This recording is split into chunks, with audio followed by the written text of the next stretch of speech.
এই মুক্ততে টায়ার বলে হাওয়া উঠেনি, দিয়ে টায়ারটা বুঝতে পারিনি, ফেটে গেছে, উড়ে গেছে। তো এই মধ্যেতে কি করা যায়, রিয়াজের ভাই আসে, সময় আছে বলছে এখন জুতা পিঠে করবো, সেই সব এখন চলছে। মোবাইলে থাকুক। হ্যাঁ বাইরে ডাকছে, মিঠুন দা আপনি কি করবেন?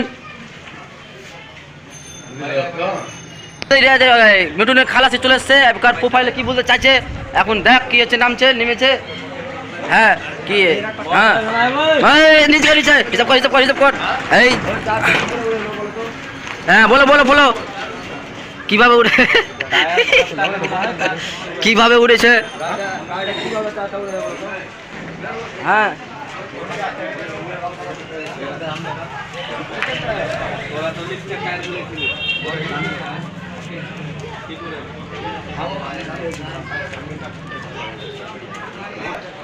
তুমি মিথ্যা কথা কেন বলবে? খেলা শিখে গাড়ি দিয়েছিলাম না তোকে?